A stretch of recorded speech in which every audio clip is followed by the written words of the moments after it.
Hello everybody, SpiritGaming here and welcome to another Albion Online video. In today's video I will be talking about 10 mistakes beginner players cannot make or you will be set behind. It is pretty important that you don't do these mistakes because as a beginner player you're looking for a great gameplay experience. However, if you do these mistakes, which the game really does not tell you about, then you will get set behind, and I know that as a beginner player I wouldn't want that to happen. So, the first and probably the biggest mistake you cannot do is join a potato farming guild. Now I know this name sounds funny, however in that situation you are the potato and the guild leader is the farmer. What this means is that each guild, whenever you join a guild, each guild has a certain tax rate. For example, our guild's tax rate is only 2%. But as a beginner player, you just constantly are gonna get invites upon invites if you do not have a good guild already. And some of those, if not almost all of them, will have around 99% tax rate. What this tax rate does is whenever you pick up silver, 99% of that silver will go to that guild. So please do not make this mistake and just research a guild before you join it, or just do this right here. You can go to game settings, I'm pretty sure this is the same on phone, go to socials and scroll down. You can just press this, auto deny guild invites, and you will never even see the actual guild invite on your screen, so you cannot even make a mistake. So yes, that was the first mistake I'm telling you not to do. Please do not do that, because I know you might think, well, can't I just leave the guild? Well, yes you can, but then you will have to wait 3 days to join another guild. And what happens if, you know, someone that has a good guild tells you that he wants you to join his guild? Then you won't be able to do that for 3 days. Maybe you will even miss up on an opportunity to join a very good guild. The second mistake you do not want to do is focusing on many different things at once. That means focusing on gathering, crafting, refining, getting silver, getting fame, everything at the same time. You really do not want to do that. For example, I am personally focusing on getting silver, and I'm not even using any satchels whenever I want to go and farm for fame. I'm not using satchels. Sometimes I do have auto respec on, which does take a bunch of silver as well, but currently, as you can see, I have a very low silver amount. That is because I was using satchels and auto respec, which both take a lot of silver from my inventory to get me more fame. Yes, before this I was actually farming fame and got a bunch of weapons to level 100 and a bunch of gear pieces to level 100. But now I am only saving silver until I get another month worth of premium. And when I do get another month worth of premium, or even 3 months worth of premium, that is when I can start wasting my silver again. Basically, what I want you to do is focus on one goal at a time. If the goal is to get the maximum amount of silver you can get and get your first month of premium, then make sure you focus on getting as much silver as you can without losing it. Or if it is to upgrade, let's say, a weapon to level 100, make sure you have this auto respec on and also buy satchels of insight, and you'll get fame way quicker. And that was pretty much it about the second mistake I don't want you to do. Just focus on certain things at a time. I know some things can get boring, but it is what it is. It is an MMORPG, so just focus on some things and then you'll get to the point where you can focus on anything you want and still do good. The third topic is kinda relevant to the second one, and that is do not waste silver before you get your first premium. Now, why is this important? Well, what premium gives you is you get 20 learning points per day instead of just 10, you get 10,000 focus per day, you get 50% fame bonus from everything, then you can buy a personal island, you get more silver, you get more gathering yield, you get more crop yield, farm growth rate, and everything like that. Like, you do get a lot of stuff, and you will save a lot more silver and get a lot more silver as time goes on. You will definitely get this 9 million back for sure. So please, before you have your first month of premium, just do some PvE. I know it's gonna take like a week or two, maybe even more for some players, but you do not want to waste any silver until then. The next mistake you don't want to do is again connected to the third topic, and that is you need to check all of the tiers and the prices for the items you want to buy. What this means is that if a weapon is 5.1, tier 5.1, that is equivalent to tier 6. However, most of the time 5.1 items are way cheaper than tier 6 items. As you can see here, the price is different, but the actual IP is the same. As you can see here, on the tier 6 weapon is 1259, while on the tier 5.1 it is 1257.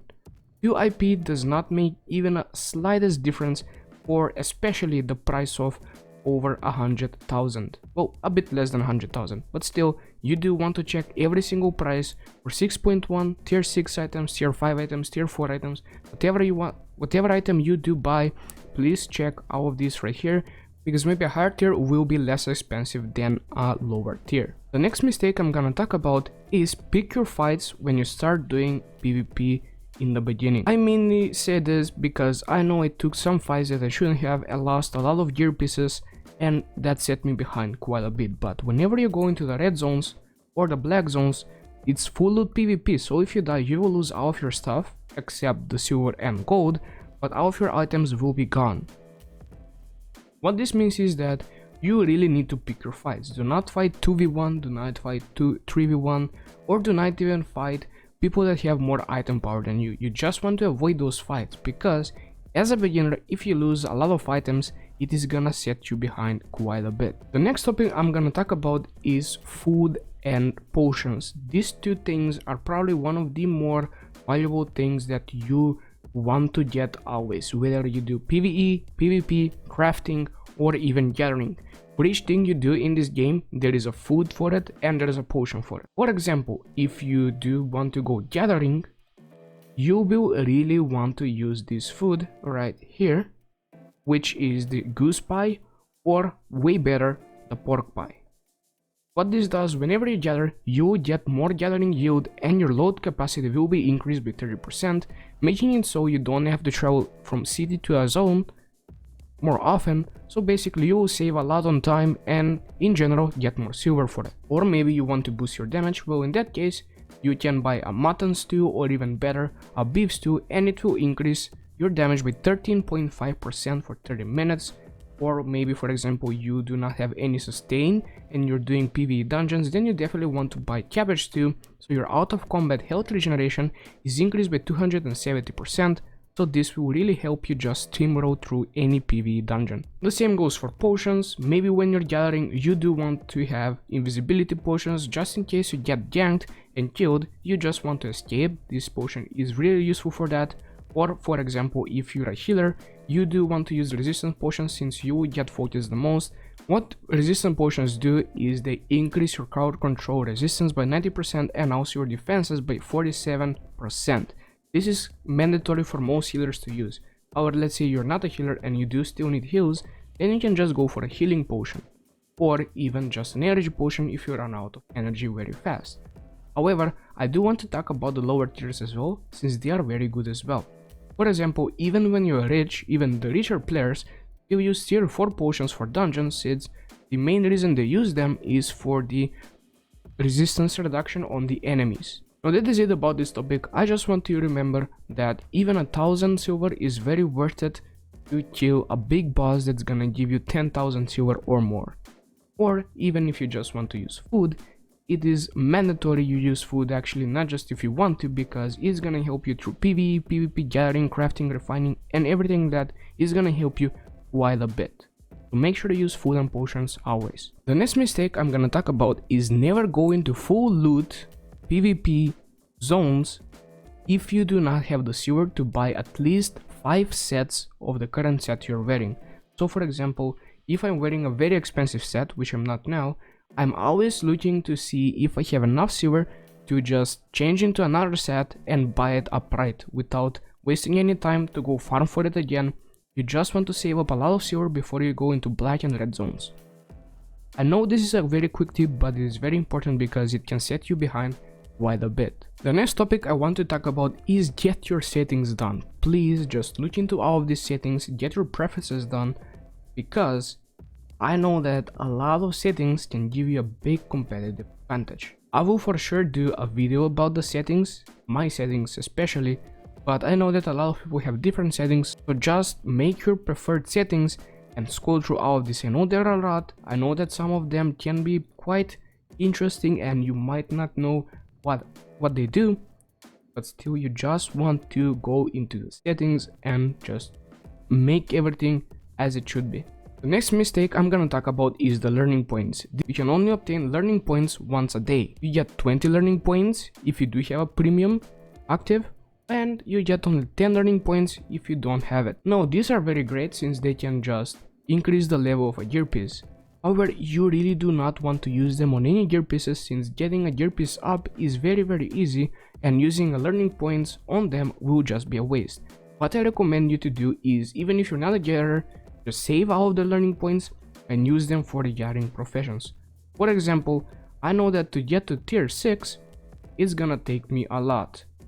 So I'm just gonna get this to 20% and use 234 learning points. So as I said, you only want to use learning points for gathering since it is very hard to gather without using them, and it's just gonna speed up the process of gathering way faster, since the main reason you want to gather is to get to tier 8 as fast as possible so you can just run around and get anything you can, and in general that will be basically a passive income while you're just roaming around in the world. You can just stop by, get a rock, and then sell it after for a nice amount of profit.